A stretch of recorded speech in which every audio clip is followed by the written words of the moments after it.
Hey guys, today we're going to be talking about what's the best position to sleep in. Is it on your back, your side, your stomach? Well, I'm going to explain why I think sleeping on your back is the best position for you. And I'm going to kind of share with you why I don't like some of the other positions. So get ready here. Now, when I talk about getting a good night's sleep, the one thing you have to remember, or why I like sleeping on your back, is that that's the closest thing to what's called anatomical position. We're kind of like this, right? When you sleep on your back, heads over your shoulders, shoulders in line with your hips and everything. And when you do that, there's really no muscle activity going on. There's no muscle contraction going on. So your body can relax. And that's really important when you're trying to get a good night's sleep. And so when you sleep on your back, there's no muscle activity. When you bend your arm or turn your head or do this, there's muscle activity going on, and that's going to create muscle imbalance in your body, and that could be your underlying cause of some of the aches and pains in your body. So let's get started. Here's why I don't like sleeping on your stomach. Guys, when you sleep on your stomach, it's kind of like this. You have to turn your head to breathe, right? Well, who wants to go to work, think of it this way, like this and do this all day, right? With your body's facing this way, but your head's turned looking at the monitor there.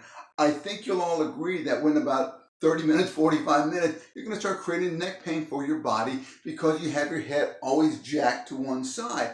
Well, that's what you're doing when you sleep on your stomach, which is why it's not a great way to sleep. Now, how about sleeping on your side? Here's a couple of things you want to think about, okay? First one, the obvious one, lots of pressure on one side of your body. You could have some compressive forces on some of those nerves and arteries for your body. Depending on how big you are, that could make a difference on how well you sleep. The second thing you want to think about when you sleep on your side is, do you sleep on your side and do you go in that fetal position? You pull your legs all the way up or a lot up in that fetal position where you're bending your hips and you're bending your knees. It's like you're sitting again, isn't it? When you get in that fetal position, you are pretty much copying what sitting is like.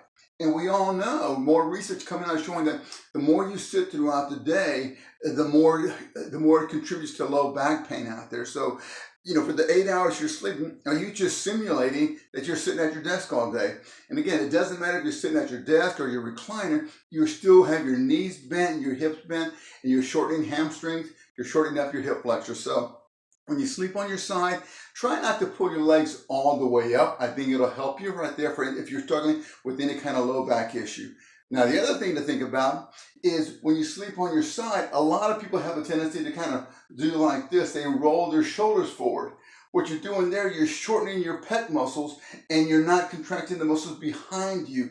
A lot of people have rounded shoulders because they're always, with their smartphone, with their computer, with their tablet, driving, cooking, they're doing stuff with their shoulders pulled forward throughout the day, that it shortened your pec muscles, and that could be why you carry all this tension up here in your upper trap area. And it's not because you carry your stress there. It's just the fact that you spend too much of your time with your shoulders pulled forward. So, but if you do want to sleep on your side, let me say this: if you do want to sleep on your side, grab a pillow, okay, a thick pillow. This is kind of maybe where spooning comes in. But when you put the pillow here, it just kind of keeps you from letting your shoulders completely collapse into your body. It just kind of holds them better in frame for you. So that might be beneficial for you if you are sleeping on your side.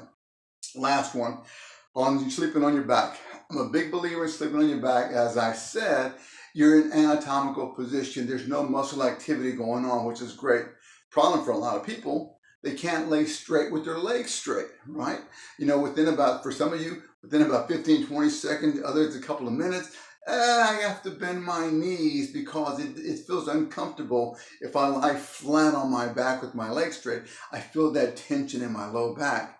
Guys, if that's it, it's a classic signal that your hip flexors are too tight and your hamstring. That's why you want to pull your legs up. Your body's gotten used to being in that position. They don't like being stretched, back to the normal length because they've been so used to being shortened from sitting so long. So if that's you, what you can do to remedy that, to get a better night's sleep on your back, is throw a pillow underneath your knees. That'll help reduce some of that tension. You don't want a really thick pillow, but whatever's going to work for you, let it work for you. One last thing about sleeping on your back or sleeping on your side, a pillow. Do you want a pillow or not have a pillow? Well, if you sleep on your side, you want a pillow on your side of your body that's thick enough that keeps your frame straight, right? Well, the same thing is true if you sleep on your back. See if I can get this for you. If you sleep on your back, when you put your pillow here, a lot of time the pillow's going to do this to your head. Because it's so big that it pushes your head forward, which is no different than if you're doing this for hours at a time. So you throw off the muscle balance in your neck from the front and back of your neck. So be careful about having the size of your pillow out there. I hope that makes sense. If you have any more questions, let us know. I hope you like the information. Remember, if you want to get a good night's sleep, get your body in the right position. You spend about a third of your life asleep out there, so get comfortable. I'm Dr. Len with Eat Right, Train Smart. Until next time, bye-bye.